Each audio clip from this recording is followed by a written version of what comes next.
وَيُعَلِّمُهُمُ الْكِتَابَ وَالْحِکْمَةَ، اور ان سب کو کتاب و حکمت کی تعلیم دے. وَيُزَكِّيهِمْ، اور ان کو پاک کرے.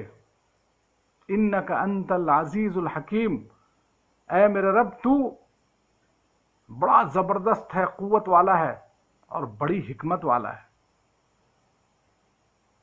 مطلب کیا ہے کہ آپ کو معلوم ہے، آپ زبردست ہیں، آپ یہ کر سکتے ہیں، حکیم ہیں، کس طرح کرنا چاہیے، کیا حکمت ہونی چاہیے، یہ بھی آپ کو معلوم ہے. تو اب آپ دیکھیے کہ جو ابراہیم جیسا نبی جس کے سب فالوور ہیں، یہاں تک کہ پیارے نبی، سوچئے کہ حضرت ابراہیم کا مقام دیکھیے کہ اسی سے پہلے آیت میں اللہ نے کہا کہ ہم نے تمہیں للناس امامہ، ہم نے تمہیں ساری انسانیت کا امام بنایا. ابراہیم کا وہ مقام ہے.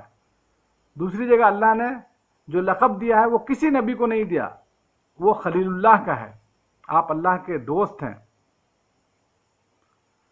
تو وہ دوست جب اپنے دوست سے مانگ رہا ہے تو سوچئے اس کا ذہن، دماغ اور اس کی تمنائیں کیا ہیں.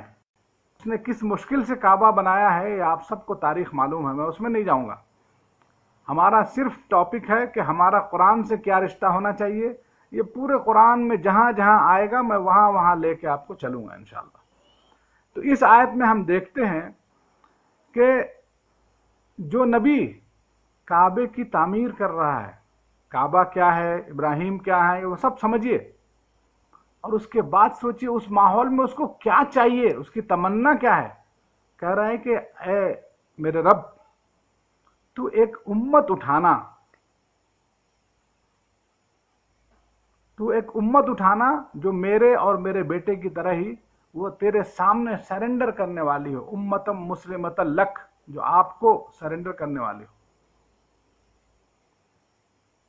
اور دوسری دعا کیا کی کہ یہ جو امت ہے اس کو کیسے تیار کیا جائے. ایسی پیدا کر کے چھوڑ دینے والی امت نہیں تھی، اس کو ایک رسول چاہیے، اور وہ رسول کیسا ہو جو اے اللہ تیرے کتاب کی انہیں تعلیم دے. تو ایک باپ اپنے بیٹے کو کیا دیکھنا چاہتا ہے، کیسا دیکھنا چاہتا ہے. میرے بعد جب میرے بچے آئیں تو ان کی تعلیم، تربیت، یتلو علیہم آیاتک ویعلمہم الکتاب، تیری آیت کی تلاوت کرے ان پہ، ان کو کتاب کی تعلیم دے. ویزکیہم، اور ان کی تربیت کا کام کرے، ان کو تربیت دے، پاک کرے. تو دوستو، رمضان کے ماحول میں ہم جو قرآن سے ہمارا رشتہ دن بدن جو بڑھتا جا رہا ہے، تو اس میں اور یہ جان کر اضافہ ہوتا ہے کہ امام الانبیاء حضرت ابراہیم، کعبہ کو ریکنسٹرکٹ کرنے والے، دوبارہ تعمیر کرنے والے اپنے انہی ہاتھوں سے، جن کو اللہ نے قرآن میں ہمارے لیے اسوہ بتایا ہے کہ اس ابراہیم میں تمہارے لیے اسوہ ہے. تو اللہ سے جو ان کا تعلق تھا اور پیارے نبی ان سے جو محبت کرتے تھے، اسی لیے کہ باتوں باتوں میں وہ کہتے تھے دیکھو یہ تمہارے باپ ابراہیم کی سنت ہے، ابراہیم یوں کرتے تھے، ابراہیم یوں کرتے تھے.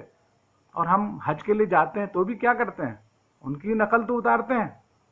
جہاں انہوں نے نماز پڑھی ہم نماز پڑھتے ہیں، وہ مقام ہے ان کا.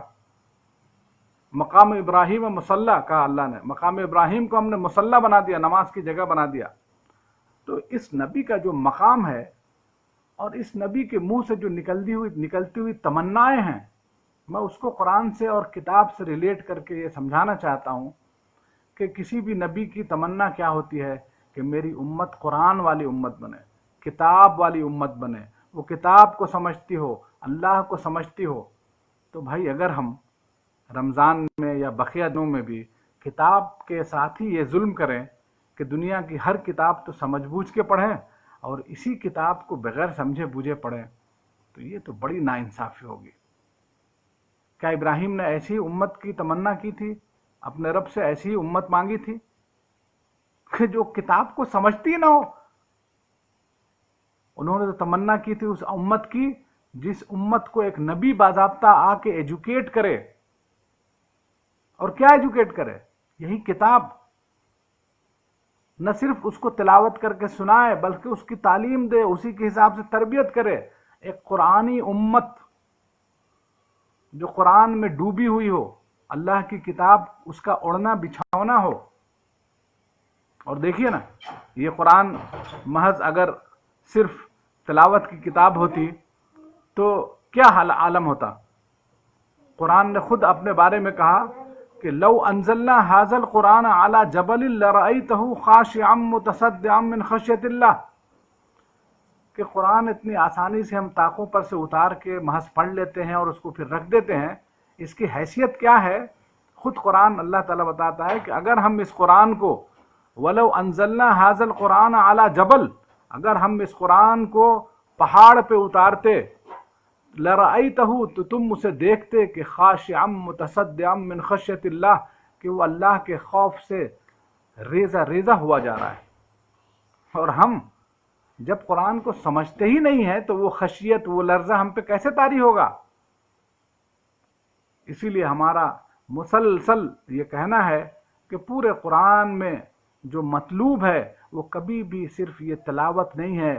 مجھے بہت افسوس ہوتا ہے جب لوگ آ کے یہ سناتے ہیں میں نے اتنا ختم کر لیا، اتنا پڑھ لیا، لیکن سوچئے کیا بدتمیزی ہے اس کتاب کے ساتھ. اس کو میں بدتمیزی کہتا ہوں کہ اللہ کی کتاب اور اس کو بلا سمجھے بوجھے پڑھیں، خالق کائنات کی کتاب اور اس کو بلا سمجھے پوچھے پڑھیں. کیا ایسی امت کی تمنا حضرت ابراہیم نے کی تھی جس کا بیان سورہ بقرہ میں ابھی آپ نے سنا، آیت نمبر 127 اور 128 اور 129. گھر میں پڑھیے اس کو اور سمجھنے کی کوشش کیجئے کہ قرآن کا مطلوب مومن وہ نہیں ہے جو بلا سمجھے بوجھے قرآن پڑھتا ہو، ہرگز نہیں ہے. یہ تو میں کہتا ہوں الٹی بدتمیزی کی بات ہے، بہت بدتمیزی ہے کہ انسان اللہ سے بات کرے اور بلا سمجھے بوجھے. ارے آپ معمولی سے لوگوں سے اپائنٹمنٹ لے کے جاتے ہیں تو ان سے جب بات کرتے ہیں تو ایک دوسرے کی بات سمجھتے ہیں، اور آپ اللہ خالق کائنات کے سامنے ہوں، اس کی کتاب کے ساتھ ہوں. اس کی کتاب کیا ہے؟ اس کا کلام ہے، اس سے بات کر رہے ہیں آپ، اور اس سے بات کرتے وقت آپ بلا سمجھے بوجھے بات کریں تو اس سے بڑا محروم کوئی انسان نہیں ہوگا، اور اس سے بڑی بدتمیزی میں نہیں سمجھتا ہوں کوئی ہو. تو ہمیں چاہیے کہ قرآن کو اس کی زبان، سب سے پہلے زندگی میں اس کی زبان کو سمجھیں. میں تو اتنا بھی ڈسکاؤنٹ نہیں دیتا ہوں کہ اس کے ٹرانسلیشن سے کام چلا لیں، بالکل نہیں، کیونکہ آپ کو نماز میں پھر مزہ نہیں آئے گا. آپ نماز بھی پڑھیں گے، رشوت بھی لیں گے، نماز بھی پڑھیں گے اور دوسری عیاریوں میں بھی جڑے ہوئے ہوں گے، اور آپ سمجھ رہے ہوں گے میں بہت بڑا دیندار ہوں. کیونکہ آپ نماز کو جب جاتے ہیں تو آپ ایک موبائل جیسے آپ چارج پہ لگاتے ہیں نا، ویسے چارج ہو جانے چاہیے. وہ چارج کب آتا ہے؟ جب آپ اللہ سے بات کرتے ہیں. تو اس لیے اللہ نے نماز کو بھی کیا کہا اللہ کے رسول نے؟ الصلاۃ معراج المومنین، کہ نماز مومنوں کی معراج ہے. معراج کیا ہے؟ بات چیت ہے اللہ سے. تو جب آپ قرآن سمجھیں گے ہی نہیں، نہ نماز میں نہ ایسے تلاوت میں کیسے بھی، تو پھر آپ وہ امتم مسلمۃ لک، وہ جو تمنا حضرت ابراہیم نے ہمارے اور آپ کے لیے دعا کی تھی کعبہ بناتے وقت، وہ تمنا بھلا کہاں سے پوری ہوگی؟ کیا وہی امت ہم ہیں؟ اس پہ ہمیں دراصل غور کرنا ہے، اپنے دوستوں میں، اپنے گھروں میں لوگوں کو راغب کرنا ہے. معمولی سی میں تو کہتا ہوں کہ جاب کے لیے آپ کیا کیا ٹریننگ نہیں حاصل کرتے ہیں. قرآن کی زبان سیکھنے میں کیا وقت لگتا ہے؟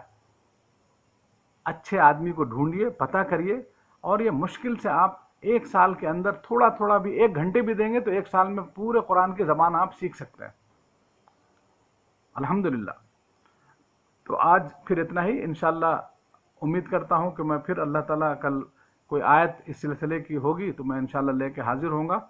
اور مجھے امید ہے کہ آپ قرآن کی اس میسج کو، پڑھنے پڑھانے کے اس میسج کو دوسروں تک بھی پہنچائیے.